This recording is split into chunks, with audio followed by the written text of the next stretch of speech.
Hocus Pocus by Pegasus Rescue Brigade. Chapter 2. The train rounded a bend, and Ponyville disappeared from view. Dinky set her book on the seat next to her, and climbed up on her hind legs to stare out the window. She gazed up at the looming mountains ahead, and the silhouette of Canterlot near the top. It was a familiar sight, but today it held so much more meaning. Somewhere in that gleaming city was the finest magical academy in Equestria, and Dinky couldn't help but feel humbled by the fact that she had been permitted to attend. But it was a several-hour ride to Canterlot. She knew there wouldn't be much to look at outside the train, except for the acres of farmland surrounding Ponyville for a while. The fillies and colts aboard the train didn't seem concerned about the long ride, though. Dinky looked around the other ponies on the benches that lined each side of the car. Most of them were older than her, and many appeared to be catching up with friends, organizing their new school bucks, or cantering down the aisle of the carriage in search of some pony or another. She was the only pony sitting alone. There's gotta be some pony who's not already occupied, Dinky thought. Where are the other first-time students? Surely there must be somebody else who's new. The train jostled a bit as the tracks paused over a rough patch of ground, and the vibration caused Dinky's beloved book to slide off the seat and land on the aisle with a thump. Dinky turned away from the window and automatically called forth her magic to retrieve it. But before she could, a cool, pale green aura surrounded it and lifted off the floor. Dinky looked up to cast a spell, and facing herself facing a small, pale pink unicorn filly, with a light green and white mane tied up into two small buns on either side of her head, and an intricately braided tail. Filly nudged the book forward a bit, as if coaxing Dinky to take it. Dinky gratefully gripped the book with her own magic and returned it to its spot in the seat. Thanks, she said cheerfully, smiling from the aisle. You're welcome, the other filly said softly. She looked as if she was about to say more, but seemed to think better of it and turned to go. Wait, Dinky said. Is this your first time at Celestia's Academy? The pink filly nodded. Dinky grinned. Mine too. Would you like to sit with me? I haven't gotten to know any pony yet, and I'd love to see what kinds of magic the other fillies around here know.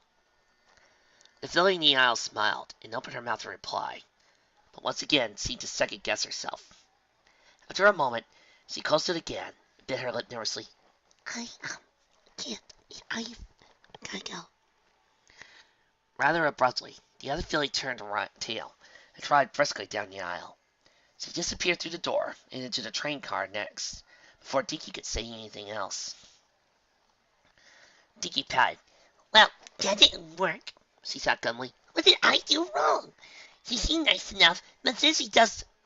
A loud sound interrupted Dinky's thoughts. The conductor's voice began to blare from the train speakers, delivering a message to all cars. "Welcome aboard, fillies and other colts," he called jovially. "For those of you who have been on the train for the last few stops, you've heard this message several times already. But for the rest of you who got on Ponyville, we'd like to welcome you to the express line to Celestia's Academy for gifted unicorns. You can feel free to move about the train throughout the duration of our journey. Our next stop will be Canterlot Station, but it will take several hours to get there. So, get comfortable, and please enjoy the trip. Feel free to come to the front of the train and speak with me if you have any problems." The speaker crackled and shut off, and the chatter of young ponies once again filled the air. Dinky sighed. She looked around on the train car once more for any pony that wasn't already engrossed in some activity, but found none. Well, I guess I'll have a few hours to kill. Good thing I got my magic book.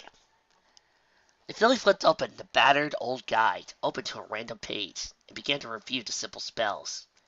But after less than 30 seconds, she was interrupted again. The filly flipped the battered old guide to a random page and began to review the simple spells. But after less than 30 seconds, she was interrupted again. Hey, what's he read? Dinky looked up to find another filly, peering over at her curiously, with big, cinnamon-colored eyes. The newcomer was about Dinky's size, with a gray coat and wavy sky-blue mane and tail. Oh, just the basic magic guide, Dinky replied. I figured I might as well review before classes start tomorrow. The other filly smiled. Wow, studying already? You sound like my sister. She laughed before continuing.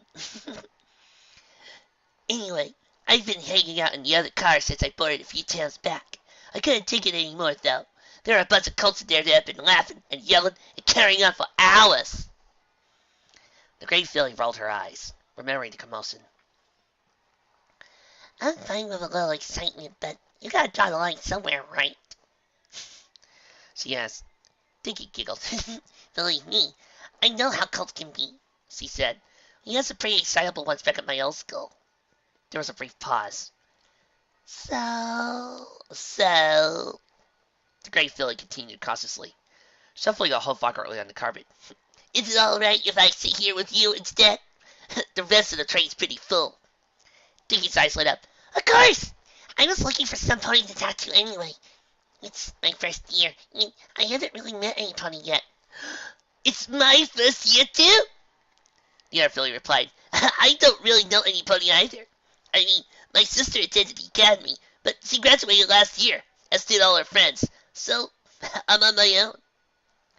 She extended a hoof. Name's Clarity, by the way. My family lives up here in Winchester, which is quite a long way from here. I'm Dinky, from Ponyville, Dinky said, taking Clarity's hoof as she sat down next to her. You have no idea how worried I was that no one was going to want to talk to me. A Phil came by earlier, but she ran off when I tried to start a conversation. Clarity shrugged. I wouldn't be too surprised about that, she said. Going to the academy is a big change for every pony. It's only natural some ponies want to be nervous. My sister told me all about the academy, and I'm still nervous to visit for the first time. You think you're nervous? Dinky asked. We're both new this year, but at least you have some idea what to expect when we get there. I'm the only living unicorn in my family. I never even heard of Celestia's Academy until a few months ago. Clarity frowned. Oh, that must be tough, she admitted. How did you learn to do magic without any unicorns in your family? I had a tutor who was able to give me accelerated training, Dinky explained. I probably don't know as much as you, but I think I got the basics down. That's good, Clarity replied. Do you have a talent for any specific type of magic? Clarity answered her own question by glancing at Dinky's flank. Oh, never mind. You're a blank flank, she said. Dinky blushed a bit. Well, yeah, she mumbled before trailing off. Clarity picked up on the change in her mood immediately. Oh, I didn't mean that it's a bad thing, she said hastily. It's just that, in my town, all the foals in my age have their marks already, so I was worried I was going to be the only one at the academy. Clarity sat in her seat, so Dinky could see her flank, which was also bare. Dinky sighed, relieved. For a moment there, I was worried you were going to start making fun of me, she admitted. Clarity nodded solemnly. Your town has foals that like to bully every pony about that too, huh? I think most towns do, Dinky said. But since we're both flanks, we can back each other up at the academy until we get them. That is, if you want to hang out together once we're there. She extended a hoof. So what do you say, friends? Clarity smiled and returned the hoof up. Definitely. The train rumbled on toward the base of the mountain, while two fillies happily passed the time inside. Dinky and Clarity hit it off almost immediately, sharing stories about their lives and how they had come to be enrolled at the academy. Dinky recounted the convoluted tale of how the princesses had intervened with her rejection from the academy and allowed her to attend after intensive private tutoring. Clarity listened with rapt attention. So, you wouldn't be here at all if Princess Luna hadn't owed your mom a favor? Clarity asked, dumbfounded. I guess not, Dinky admitted.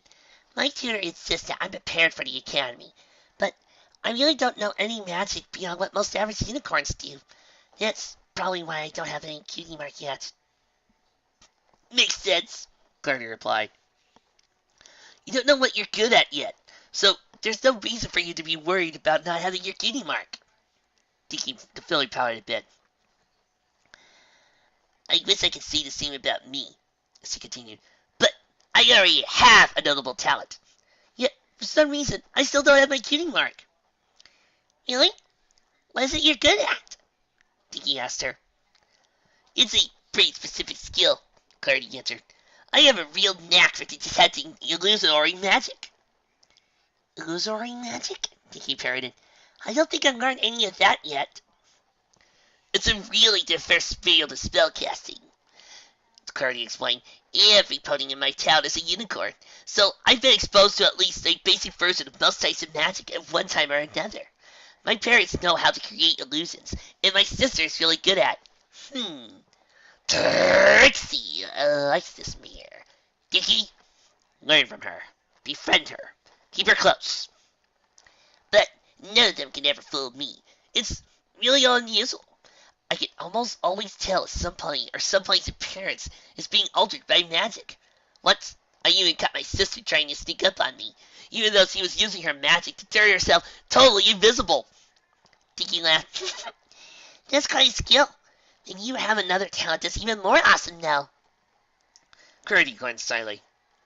Or maybe I have bikini mark, and it's just invisible.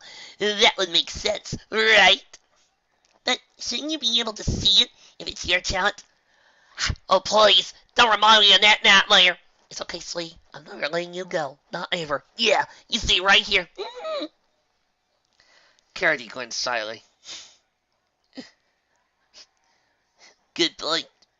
Both Phillies couldn't help but giggle at that notion. Don't worry about it, Dinky said reassuringly. Maybe there's more to it. You just haven't reached your full potential. A couple of days of magic education at the academy will fix that. It probably will, Clarity agreed.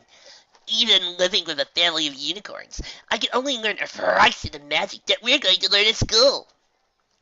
What kind of life is it like in a unicorn family? Dinky asked. Do you guys use magic for everything? Kinda, Clarity said, shrugging. It's just easier and more efficient to carry stuff around than magic than trying to lift it with a hoof or your mouth. You haven't been using magic as long as I have, but I'm sure you've at least figured that much out. Yeah, Dinky said with a chuckle. I never realized how useful it was until I tried it out. And it gets even better the more you learn, Clarity said excitedly. I don't know about you, but I can't wait until I know how to teleport, and enchantments and transformation spells seem really cool too. Sometimes I'm really jealous of all the magic my sister can do. You said you and your sister already graduated, right? Dinky said. What's she like? She's okay, said Clarity unenthusiastically. She and I are pretty different. Dinky raised an eyebrow. How so? Don't get me wrong, she's a sweet pony, and she's amazing at magic, Clarity said. But her personality can be a little boring, I guess. The filly sighed. All she ever really does is study. I know she's going to be great in whatever career she winds up in now that she's through school, but... Clarity trailed off, searching for the right way to explain. I guess I'm looking for more than just knowledge while I'm at the academy, she finished finally. I mean, this place is a school, sure, but it's also home to the greatest collection of magical experts in all of Equestria. In a place like that, I can spend just any time making sure I ace all my classes. I want to learn the stuff that you have to teach, but I also want the chance to explore the world of magic on my own terms. We'll be surrounded by the best resources available anywhere to guide us, after all, and I intend to use them to figure out what kinds of magic work best for me, and how I can use it to, broaden my view of the world, I guess. Dinky nodded. So you're saying that while your sister is content to do everything by the book, you're looking for more adventure? Yeah, Clarity replied. I don't want to just learn the skills. I want to use them as a stepping stone to discover more. And if I never do anything but sit around and study, I'll be missing out on all those magical adventures I know are waiting for me. I mean, it's not like excitement just burst through the door or anything. BOOM! At that precise moment, the door to the next train burst open loudly, and raucous laughter echoed from within, catching the attention of every pony in the car. Two ponies stepped into the doorway and into the aisle. They were both colts, and Dinky supposed he had to be some kind of upperclassman, since he looked about 3 or 4 years older than she was. Colts appeared to be twins, They both had about the same build and the same messy mane style and the same sleek blue eyes. The only difference was that one colt had a dull red coat and orange mane, while the other had a gray coat and white mane. Who are they? Dinky asked quietly. Clarity just shrugged. The whole car remained quiet as the two newcomers surveyed the ponies in the seats. Well, looks like mostly the ruts in this car, Scorch, said the gray car chuckling. There are a lot of first and second term students.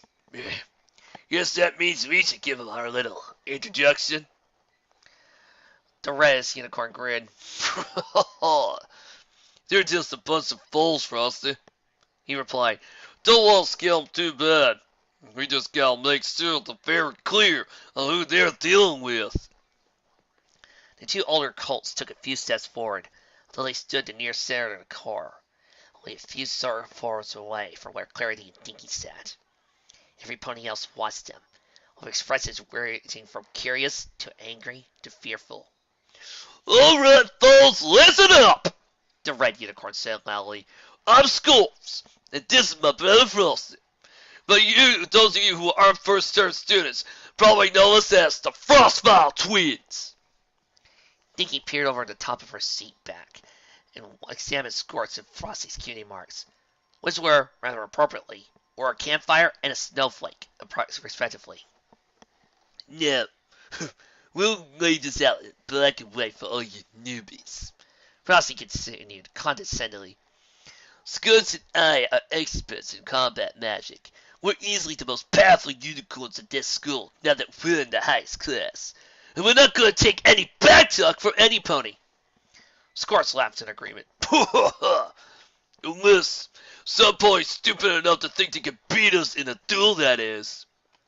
To demonstrate, Scorch's horn lit up, and a sizable bile of fire formed on the end of it, raining and swarmed around the train compartment. Most foals shrank back into their seat to get away from their searing heat. Scorch just sniggered and let the ball of flame fizzle out. Two unicorns surveyed the car full of sufficiently frightened students. Good. Looks like every pony knows their place, Frosty remarked. I guess we won't have any trouble. Now, let's go have a little chat with the next car about... Hey, Frosty, don't forget about me. For a moment, Dinky wasn't sure where the new voice had come from. As he peered into the shadows of the two intimidating unicorns, realized another colt was standing there, though he was much smaller than the others. Frosty turned around and peered down at the little pony behind him. Oh yeah, sorry bro. I keep forgetting that there's three of us now. Scorch and Frosty stepped aside and let the younger brother pass so he could stand in full view of the ponies in the train car. His wild mane, his short messy tail looked like those of his brothers. His blue-gray eyes matched theirs as well, but his coat was brown and his mane a tiger tan. His cutie mark was a small iron cage. Take note of it, pony, Scorch called. Frosty and I are going to be graduating after this year. Our little bro Scuffle is going to be carrying on in our place. This kid may be in his first term, but he knows more than enough battle magic for his age. So I wouldn't recommend messing with him either. Scuffle grinned arrogantly.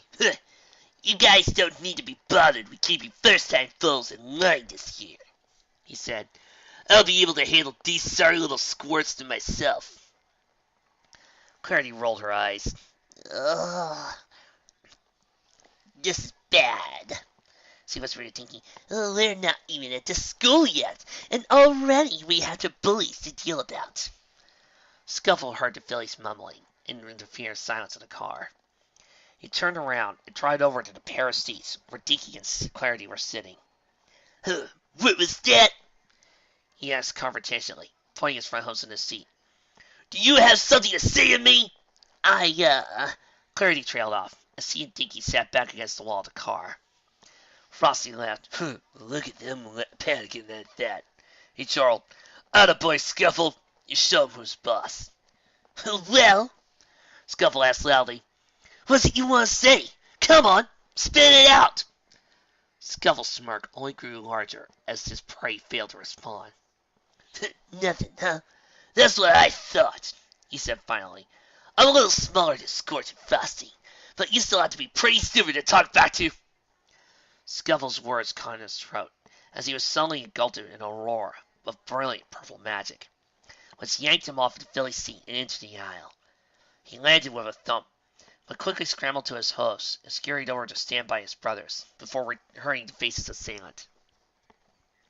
Yet another pony emerged from the doorway leading to the next car.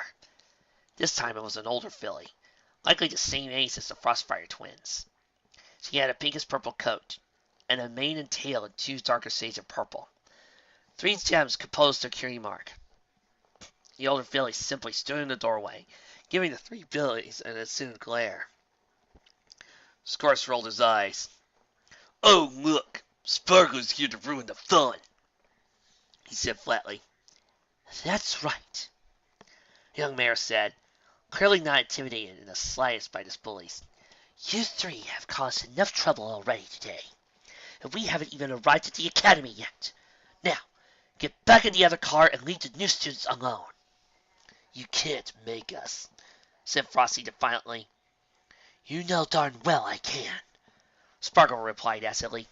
"Or did you forget about my new position this year?" That seemed to shut the bullies up. Dinky wasn't sure what Sparkle meant by position, but he was certainly relieved that they did. "Fine, fine. Come on, Scorch," Frosty mumbled. "I think these fools can get the gist of what we're trying to say. We don't need Sparky here riding us out to the dean again." Without breaking their swagger, the twins made for the exit, with Scuffle following along in their shadow as usual. "And you," Sparkle snapped, grabbing the younger colt with magic and lifting him into the air before he could exit. "You're shaping to be just like your brothers. I was hoping at least one colt in your family would have an ounce of decency, but I guess I was wrong by that." Scuffle replied by sticking out his tongue and listening to a laugh from the twins waiting in the doorway. Sparkle snorted in disgust and dropped the colt, then followed the 3 brothers out, slamming the train door behind her. A few seconds of silence ensued. Then the conversation among passengers gradually resumed. Dinky sighed and sank back into her seat.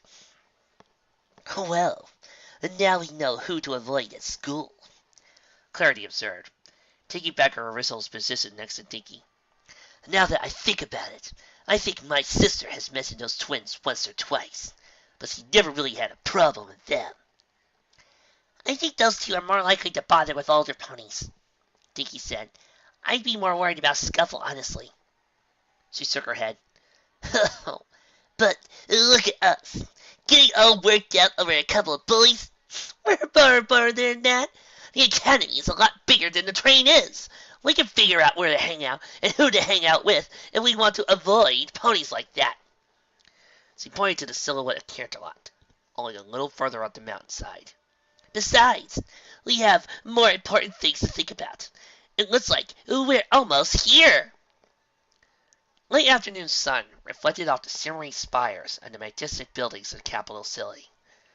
Canterlot pedestrians paid no heed to the familiar sight of the train passing through one of the city's wider thoroughfares.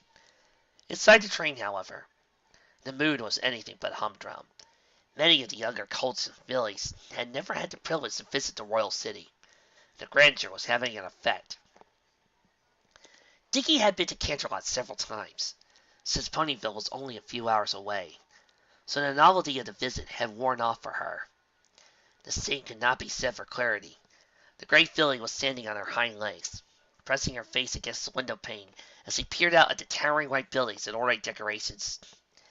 "Well," she cried for what had to be like the 11th time in as many minutes.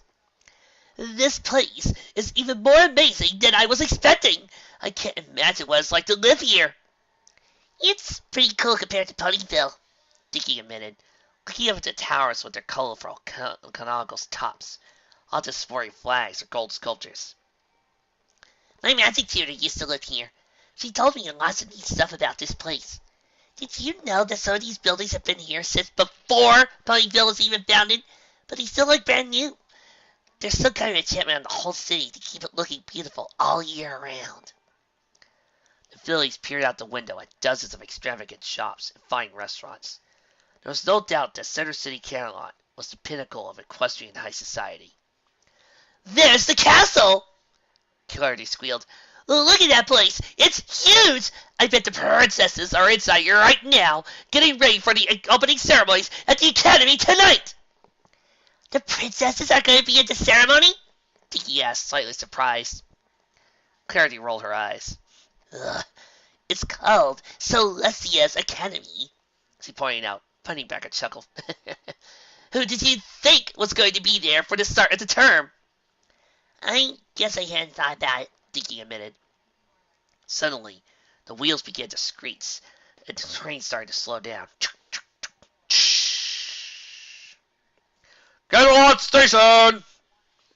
The conductor announced through the loudspeaker. We're here! Dinky said gleefully. Come on, Clarity, let's go! Go where? Clarity asked, still standing and staring at the window. The question threw Dinky for a loop. We're at the station. We have to get off now to go to the academy, she said, looking at her new friend with concern. Clarity raised an eyebrow. You do know that the academy has its own private station, right? She asked slowly. We're only stopping at the station to pick up the students that live here. But isn't the academy in Canterlot? Dinky asked. Well, kind of, Clarity said. My sister says it's sort of removed from the main city. To be fair, we have no idea if that's technically Celestia School or just a normal high-functioning school. But it's closer to Canterlot than anywhere else. I guess your tutor didn't tell you about that, huh? I think she was more focused on teaching me all the magic I needed to know, Dinky said. She wanted some of the stuff about the academy to be a surprise. Well, I guess it's one of those surprises then, Clarity laughed. Because the academy is still a ways from here, I think. The fillies waited, staring out the window at the colts and fillies gathering their belongings and boarding a train. After a brief waiting period, the whistle blew and the train shuddered back into motion. Within a few moments, Canterlot's dramatic buildings were replaced by somewhat more humble dwellings around the outskirts of the capital. Welcome aboard, everybody! Blared the conductor's cheery voice over the speakers. We now have all our students aboard, and our final stop today will be Celestia's Academy for Gifted Unicorns. We'll be arriving around sunset tonight. Hi. A little less than an hour from now. He chuckled before continuing. And for those of you who have never been to the Academy before, keep in mind that there's no reason to panic if the train happens to do anything unusual during the remainder of our trip. Unusual? Dinky replied, looking questioningly at Clarity. Don't ask me, The great filly replied. I've never been to this train before, let alone been to the academy. Clarity stood back up on her seat to peer out the window, evidently not yet content to stop taking in the sights of Canterlot. Dinky, who was less interested, simply sat daydreaming about the upcoming events. I wonder if I'll get to meet the princesses in person. I'd like to thank them both for bending the rules a little to allow me to study there. Oh, and I'll have to tell Princess Luna that Biscuit says hi. Dinky, Clarity said suddenly, snapping Dinky out of her thoughts. You might want to look at this. Look at what? Clarity pointed out the window, swishing her tail nervously. Is this what the conductor meant by unusual?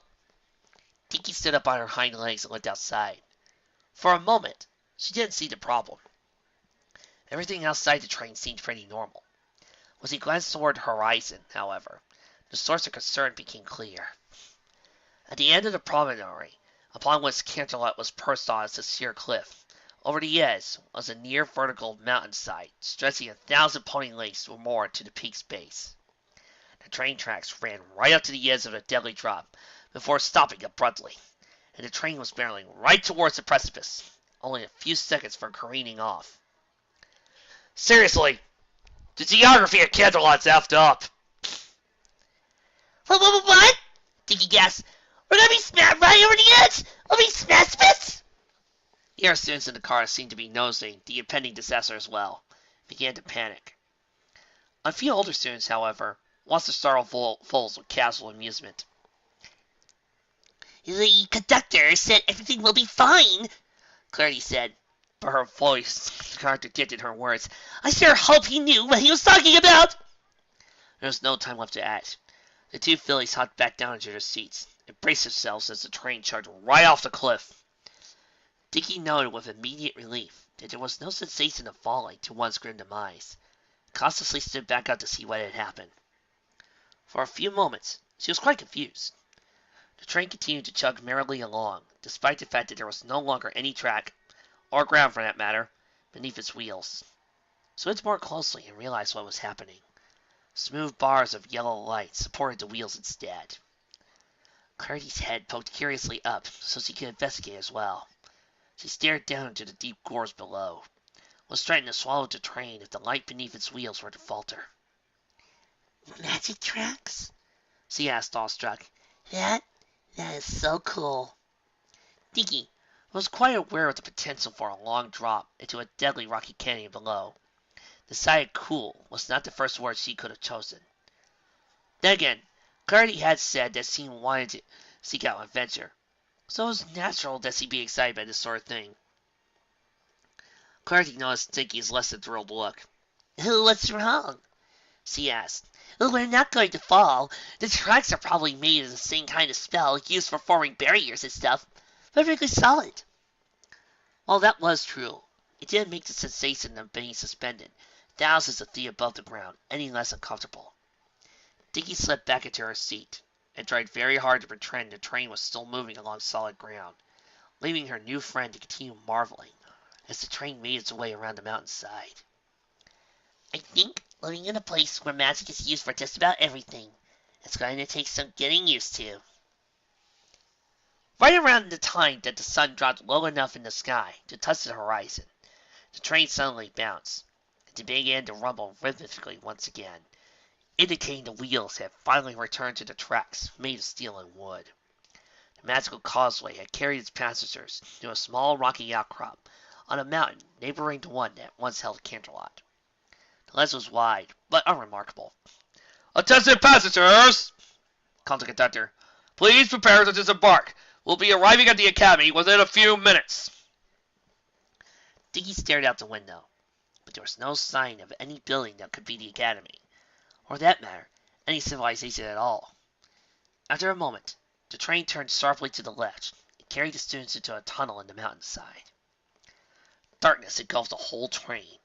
A few students lit their horns, casting long shadows on the aisles as the car was filled with soft light of various colors. Somewhere in the heart of the mountain, the train began to slow. A few minutes later, it pulled up to the subterranean train platform, dimly lit by a few torches. The rough cave walls were bare, save for a single banner bearing the royal seal of Canterlot hanging above the platform. Steam hissed from beneath the cars, and the whistle blew one final time, its sound magnified immensely by the echo of the cave walls. "We're here?" Dinky said hesitantly. "I think so," Clarity replied. "I wasn't expecting us to wind up underground, though.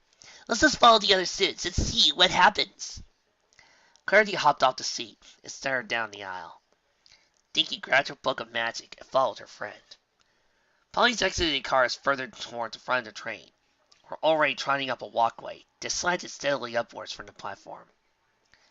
A small spot of light glimmered at the top, probably the exit to the dark cavern, Dinky supposed. "Let's follow the ramp up, girls," said the conductor, noticing Dinky and Clarity staring at the station uncertainly. "Your luggage has already been teleported to the dormitory lounge. There's no need to worry about it until after the opening ceremony." Clarity grinned. "That's convenient. Come on, Dinky. Let's go." The great filly turned and trotted briskly towards its ramp, and Dinky followed along behind. The cave was quite plain. Other than the regularly placed torches, there was nothing of interest to look at, so Dinky focused on the light radiating down the cave mouth.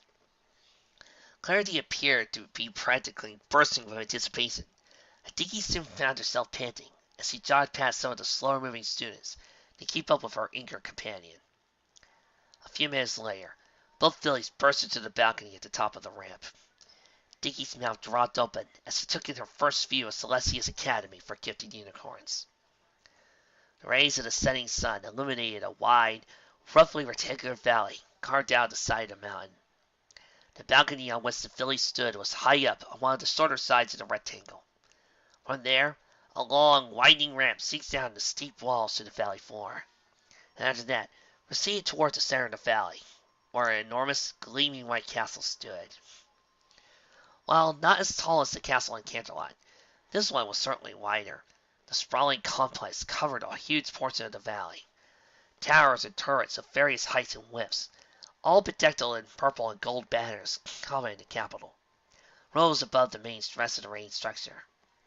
At least a dozen more structures, mostly either long, low buildings or freestanding towers, were built to the left and right sides of the valley, with winding paths from the main castle leading to each. The grounds were beautiful. Hedges cut delicately into the shapes of unicorns and alicorns lined many of the pathways. The sprawling flowery fields dotted the occasional large, shady trees surrounded around the castle on all sides. In one corner of the valley, there was even a small forest. On the right wall of the valley, a tall waterfall spilled over the edge from some concealed mountain spring near the mountain top. It formed a small pool of clear water at the base from which the river ran, sticking around the side of the castle. On the far side of the valley, exactly opposite where Dinky and Clarity stood, there was a cliff instead of a steep rock wall. Since the valley was cut out of the mountainside, this remained open, allowing for an astonishing view of the largely uninhabited forests and low mountains of northeastern Equestria. The river that ran by the academy eventually tumbled off the cliff, forming a pool hundreds of feet below, before winding away and disappearing into a forest on the horizon. It was quite clear from its clear location that the train was on the only way onto or off of the academy's premises. Unless you're a Pegasus. Even by equestrian standards, this valley was a beautiful place. Yet most of the older students paid the view little heed as they reached the balcony. Instead, they simply turned and began the long hike down the ramp. Look as though there was over a mile of pathway, crossing repeatedly back and forth as it made its way down the mountainside to the valley floor.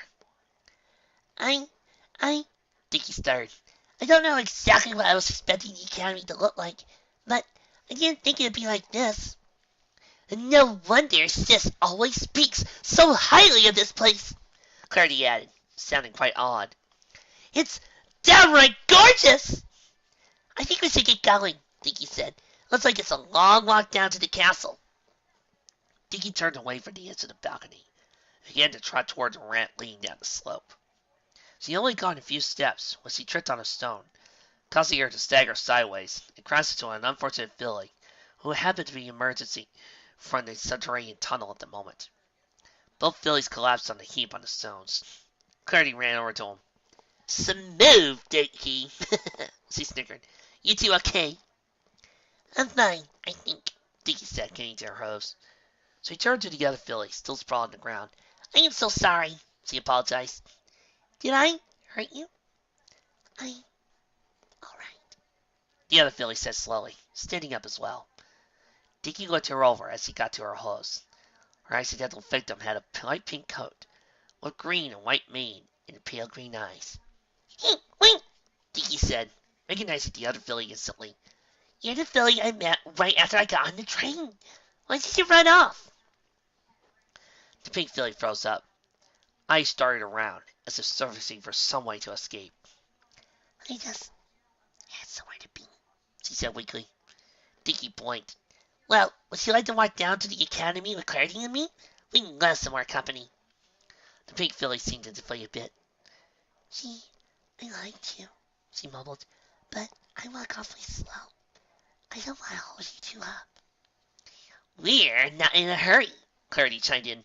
The opening ceremony won't start until later this evening. If we get to the castle right away, we'll just have to wait around inside anyway.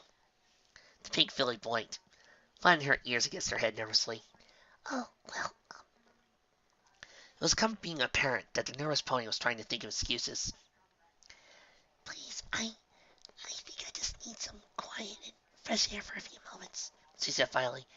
The train ride was a little stressful. Dinky took the hint.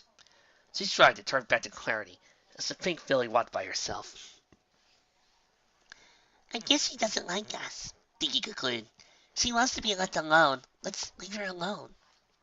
Clarity rubbed her chin thoughtfully. I don't know, she said slowly. That's not the sort of feeling I was getting from her. I don't think she dislikes us. I think she's kind of scared of us. Why would she? Dinky asked. We're not bullies like those colts on the train. I've been trying to be as friendly as I can. I don't know, but ponies can be shy for lots of reasons, said Clarity. But let me talk to her one more time before we give up. Clarity turned and trotted quickly along the path, to catch up to the pink filly that had gone on ahead. Dinky galloped along behind. Clarity caught up as the nervous pony seemed been tailing around the first bend. The side filly stopped when she saw Clarity approaching her. Hey, before you go, can't you at least tell us your name? She asked. Maybe we can hang out another time. The pink filly lowered her head a bit, avoiding eye contact. I'm Honeydew. Hi, Honeydew. I'm a Clarity, Clarity replied, holding out a hoof in greeting. Honeydew shook it curtly, before turning to go. Anyway, Clarity continued, not willing to give up. My friend Dinky and I couldn't help but notice you seemed a little nervous. Is something wrong? Maybe we can help.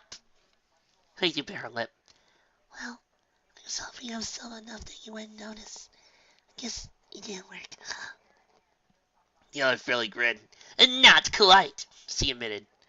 Honeydew frowned and turned away again silently. Now wait a second, Clarity called. It's okay to be nervous. All three of us are first-year students this year. Dinky and I are kind of nervous too.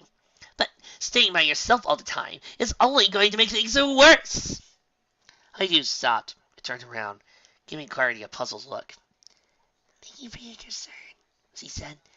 But I don't think you two can really help. Oh, Clarity asked. Sorry for being pushy, but why not? Honeydew stood still for a moment, then squeezed her eyes shut and lowered her head close to the ground. I'm really nervous around unicorns, okay? She yelled silently. That was certainly not the answer the fillies were expecting.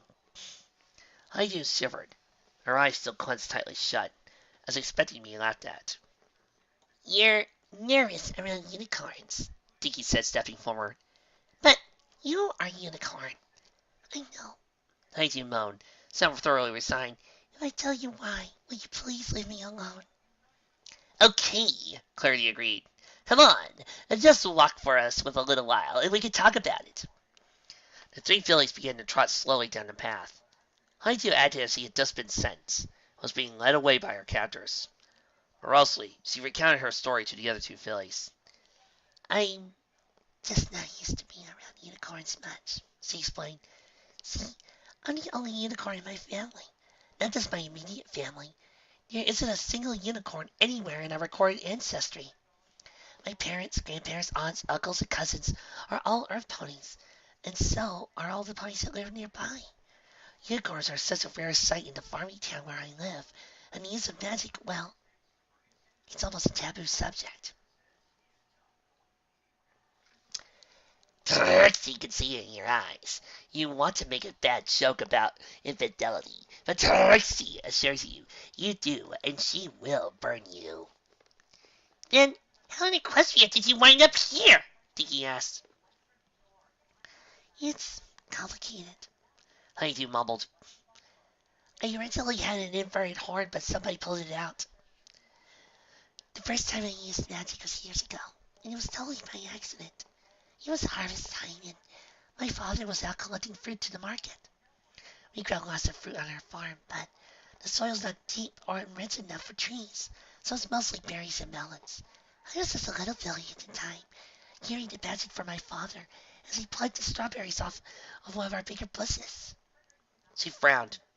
It was warm that day, and I was tired and hungry, and one of the strawberries near the top of the bush looked so big and tasty that I just wanted to eat it right then and there.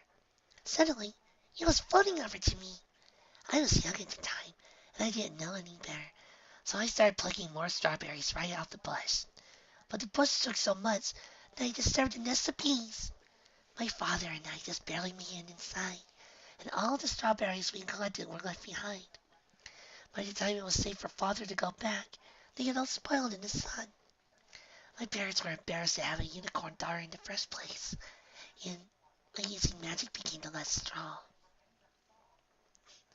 Heidi leaned forward and pointed to a noticeable nick on the outer surface near the base of her horn. Father decided to address the problem directly with his hacksaw. If my aunt had been visiting that day and nothing to stop him, well, that would have been the last time I had ever used magic. Dinky and Clarity stared at the gas in Honeydew's horn, aghast. Dinky opened her mouth to say something, but Honeydew was on a roll now and continued with her story. My aunt thought removing my horn was too cruel a way to deal with the problem, and my parents rarely argued with her. She insisted there was a reason I was born with magical ability, and he had no right to take it from me. She offered to help me find a tutor to control my magical abilities. My parents weren't happy about it, but they agreed, simply so I will learn how to keep it under control and never use it in their presence again. And I was fine with that until... Honeydew sniffled for a moment. The other fillies noticed there were a few tears forming in her eyes. Her distraught expression was soon replaced with a resolute one, though, as she continued. I started learning about magic, she said, and I absolutely loved it. My tutor, the only other unicorn I ever met, knows my potential immediately. She taught me how to prevent myself from using it around my parents, but she also began teaching me to put my abilities to use. I also found that, perhaps because of my Earth Pony bloodline, I always felt really in tune with the natural world around me, and using magic, I found ways to deepen that connection. That's how I got my kitty mark, too. Well, Trixie, I think that was really nice of you. Thank you. Simultaneously, Dinky and Clarity looked at Honeydew's flanks, and noticed for the first time the image of a green leaf with a gold star over it. Then, without my permission, my tutor decided to send my application to Celestia's Academy for Gifted Unicorns, Honeydew said. I was accepted here before I was even told, so I left with a bit of an ultimatum. Ignore the opportunity, or go and betray my parents' wishes. She sighed. You should have seen the look they gave me I was leaving. My father hates unicorns, and I'm ashamed that I enjoy being one. All at once, Honeydew lost her sinking composure as she sobbed. I just don't know who I am anymore, she cried. I love magic, I admit it. But I feel dirty even being here with other magic users. I've been afraid to talk to anybody at all since I left. The big filly looked like she was about to collapse. Dinky leaned on her for support, and Clarity draped a hoof over her shoulder. Honeydew, I don't know what to say, Clarity said. No pony should have to make a decision like that. No matter which path you choose, a part of you feels like it isn't the right one. Honeydew sniffled, but did not reply. But, Honeydew, you are a unicorn, Dinky said softly. Magic is a part of who you are. There's nothing shameful about that. I know your parents don't like it, but every pony has to choose their own path eventually. Tell me, if you had stayed behaved like an earth pony on that farm for the rest of your life, would you have been happy? Honeydew shook her head. Well, there you go. Clarity chimed in. Being here is important to you, I can tell. When you go home, you don't have to use the magic you've learned. If your parents don't accept their daughter for who she is, well, they're not giving you a chance to be happy, are they? I guess not, like you said. I'm not an earth pony after all. For whatever reason, I was born a unicorn. Guess it wouldn't be right to let that go to waste. Besides, I'm already here. There's not really a point in worrying about my parents until the next time I go home. The fillies reached the bottom of the path. Before them stood the majestic gateway to Celestia's Academy for Gifted Unicorns. Well, you've more than explained your concern, Clarity admitted. Like you asked. We'll leave you alone now. See you around. Honeydew nodded. Clarity and Dinky slowly entered the building. Wait. Clarity grinned, and winked at Dinky before turning back around. Yes! Do you think I could stay with you two until after the opening ceremony is over? Honeydew asked timidly. I don't really know anything about what's going to happen tonight, so maybe I should stick with you girls for now. Both fillies nodded enthusiastically. Of course, Dinky said. The more the merrier. Right, Clardy? Absolutely, Clarity responded. Come on, The ceremony is starting soon. For the first time since getting off the train, Honeydew actually smiled, albeit faintly. Together, the three fillies stepped off across the threshold into the grand foyer of their new school.